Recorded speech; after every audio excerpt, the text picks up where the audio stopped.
Hello, and welcome to another episode of Ask an Assistant, the podcast for executive assistants and the people that love us. I'm your host, Jess Lindgren. Let's get to work. This week's question comes from esteemed colleague Vanessa, who wrote in via askanassistant.com with the following query. She says, "Hi Jess, Happy New Year. My company just spent a lot of money on an office renovation. Think new furniture, paint, flooring, fixtures, etc. And my CEO wants to encourage folks to spend time in the newly redone space. We are considering allowing people to bring their dogs to the office.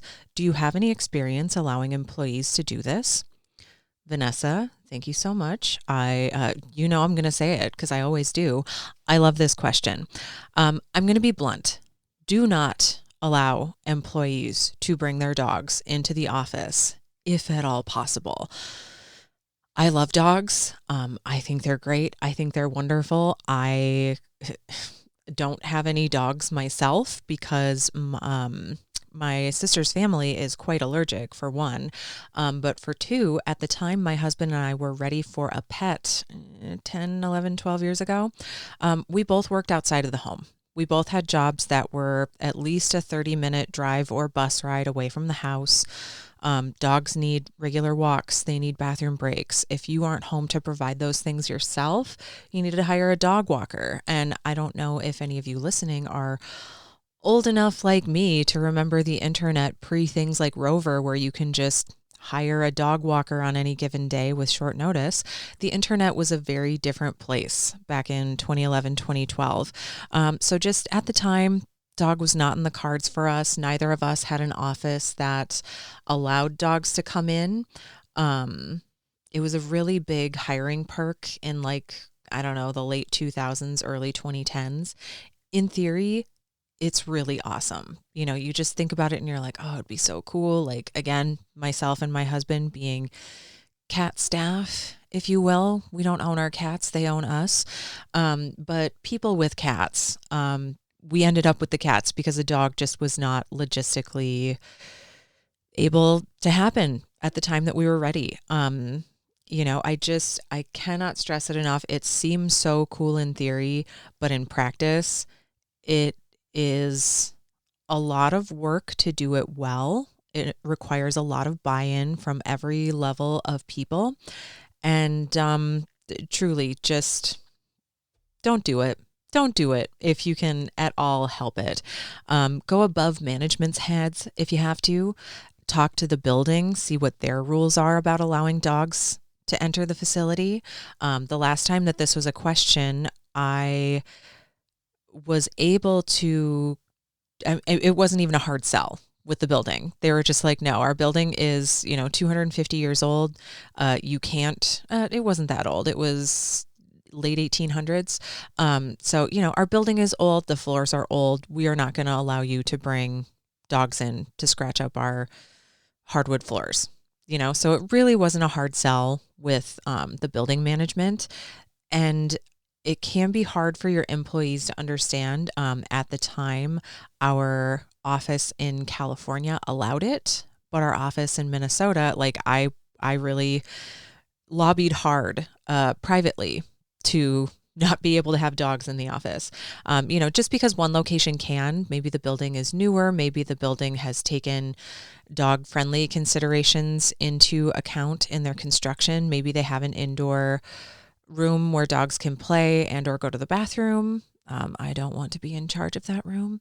But some buildings really do take that into consideration, especially something in the Silicon Valley area where they love to offer unique perks, let's say. Companies will often bend over backwards to offer whatever it is their employees might want. And for a long time, people really thought that what they wanted was dogs in the office. And as the person who has been logistically responsible for them, and as much as I love them, talk to your building, talk to your insurance company. If you have to get, people with hard and fast rules involved to say no, definitely consider employee objections. If you're trying to encourage people to spend more time in the office, what about people with allergies? My sister and half her family are allergic to dogs, like have actual blood tests done that say, yes, we have dog allergies. Sometimes dogs don't get along.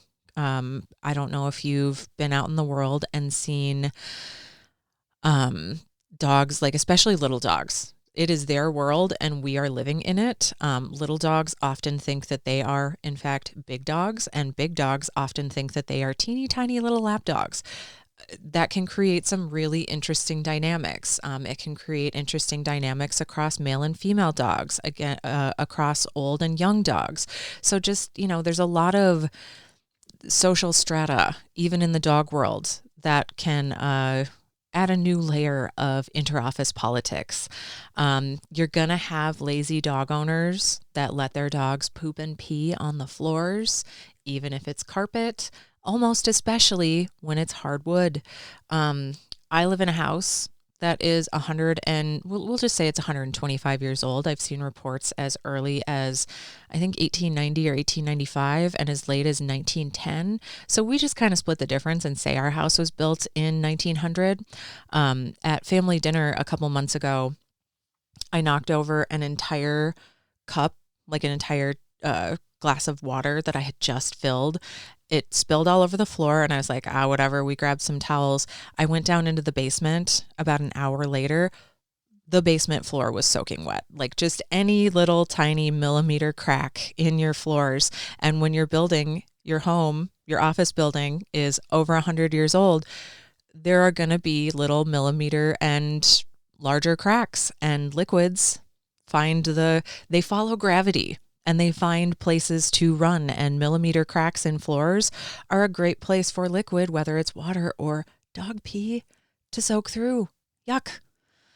You're going to have gross water in food bowls. Like, again, my husband and I have 3 cats that eat wet food every day.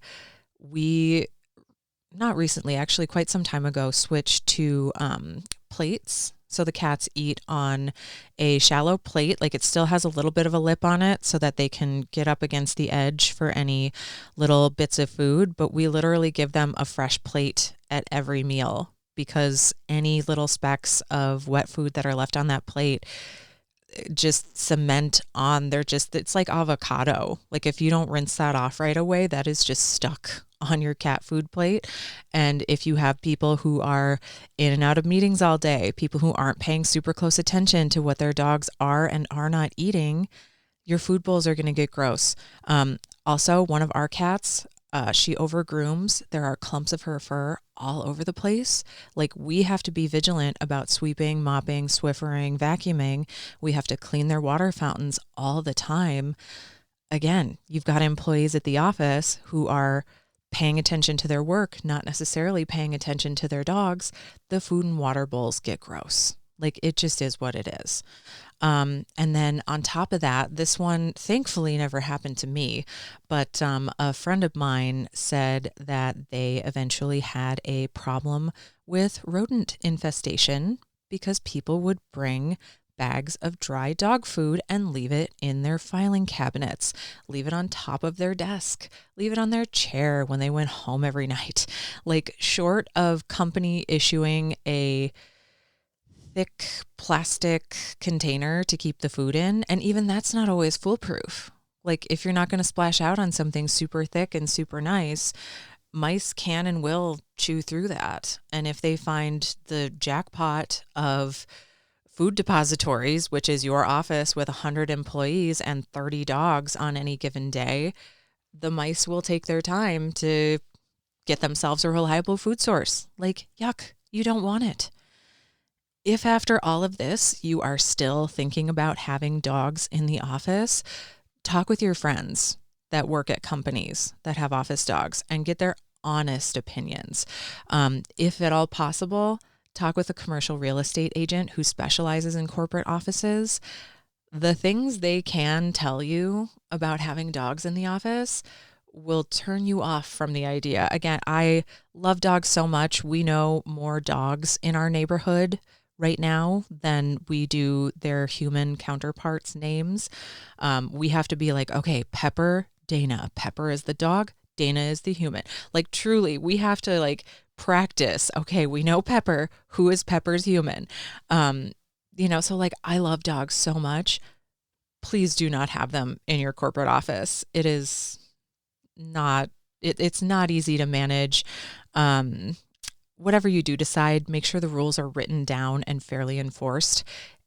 It is not cool to have a rules for thee, but not for me kind of culture, meaning if the CEO can't bring their dog in if nobody else can.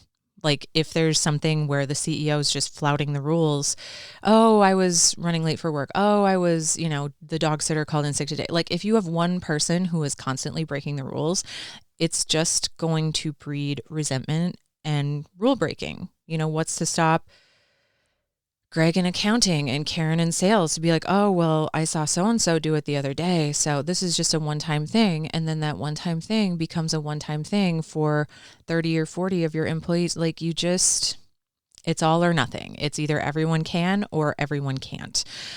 Buy-in for any kind of office-wide rule, policy, procedure, whatever you want to call it, it has to be enforced fairly across the board, and buy-in has to come from the top. It just does.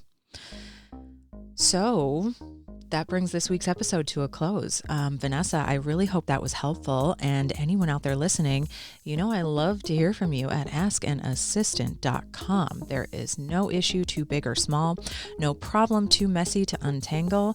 And please, please, please remember, I truly believe this. The only stupid question is the one that you don't ask. This is a safe, judgment-free zone. I would love to help you with your problems, big and small, and just offer some creative thinking and some ideation and some outside-of-the-box solutions. So, sorry today's episode was a little negative. Again, I am the first person to stand up and say that I love dogs, but like they are just such a large project to tackle in the workspace. So if you have dogs in your office and you love it and it's done well, I would really love to hear from you. Because again, this was like really hot when I was early in my career, oh man, that office allows dogs. I want to make sure that I apply there. Oh, that's so cool. You go in and there's just like dogs wandering around and the receptionist has the cutest dog and the CEO has the cutest dog. Like, if you have an office dog success story, I am all ears. But until next week, listen to the episode. Let me know what you think. Give Fluffy a couple of pats on the head and treats from me, and take care.